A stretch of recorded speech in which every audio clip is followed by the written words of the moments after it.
Ben Franklin, revolutionary diplomat and unity builder. Ben Franklin, who lived from about 1706 to 1790, is often celebrated as the first American. He excelled at inventing science. He was a writer, a diplomat. He was born in Boston as the 15th of 17 children. He came from a very modest family that could only afford 2 years of formal schooling, especially with 17 of them. He attended the Boston Latin School and later George Brownwell's School for Writing and Arithmetic, where he excelled at writing but was struggling with math. At age 12, he apprenticed to his brother's print shop, where he secretly wrote political essays under a pseudonym, Silence Dogood, to advocate for free speech, which would have been a pretty revolutionary act at the time. At 17, he famously ran away to Philadelphia. He broke his apprenticeship with his brother. He became a fugitive. Eventually, obviously time passing here, he built a successful printing empire, publishing the Pennsylvania Gazette and Poor Richard's Almanac. He also served as the U.S.'s first Postmaster General. By the way, you can still buy the Poor Richard's Almanac. Franklin was a leading figure in the American Enlightenment, applying scientific reasoning to practical problems. His fascination with nature began in childhood when he invented wooden swim fins to paddle through the water faster.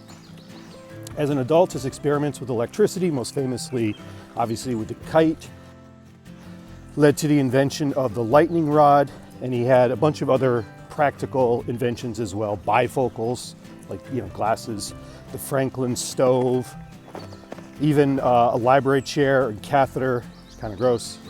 Intellectually, Franklin embraced this concept called deism. This was the belief that God creates the world, but allows it to operate according to national laws without divine intervention. This is very important when we talk about things like the Great Awakening and hell, fire, preachers like George Whitefield and John Edwards. He's sort of in the mix there. Franklin's political life was defined by a long-term vision for a united American republic. As early as 1754, he proposes the Albany Plan of Union, yes, Albany, New York, to coordinate colonial defense during the French and Indian War. And he also circulated this super iconic now Join or Die cartoon with the head of the snake being cut off. You've seen it before, I guarantee it, in the modern era. And this was an attempt to try to rally the colonies together during the French and Indian War, Join or Die, hence Join or Die. Before the Revolution, he spent years in London as a colonial representative, famously testifying before Parliament in 1765 against the Stamp Act.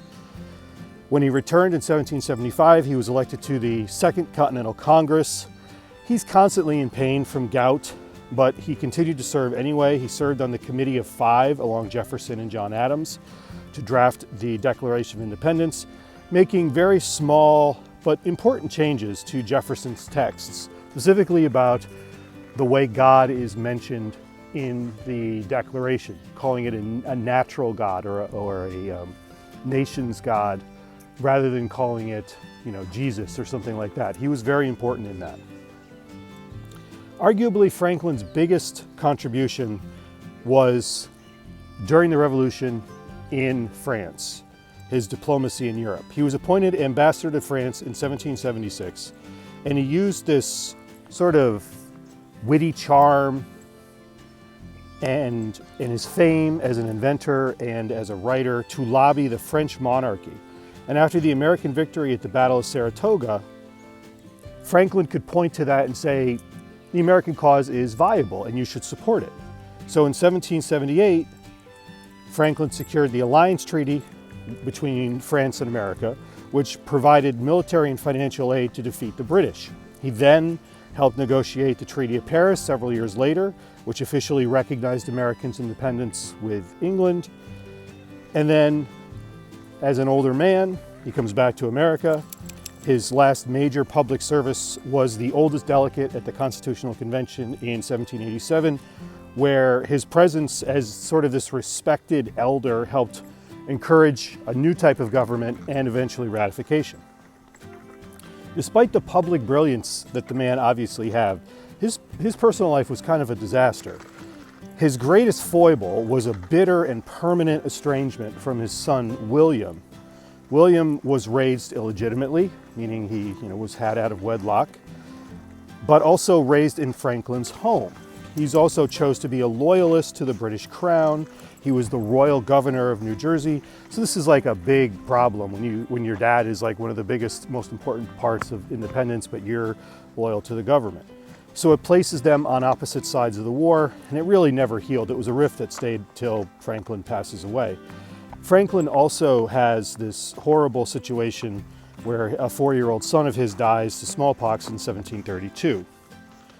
Franklin dies in April of 1790. He was 84. More than 20,000 people attended the funeral to honor this guy whose life was basically dedicated to self-improvement and dedication. And his legacy remains rooted in this ability of his to be appealing to many people all at the same time, even people on different sides of a conversation. He was a master diplomat and obviously a scientist who arguably is the most important figure outside of someone like Washington in the American independence movement for his ability to gain French support to the cause, which without would have basically been the end of American independence.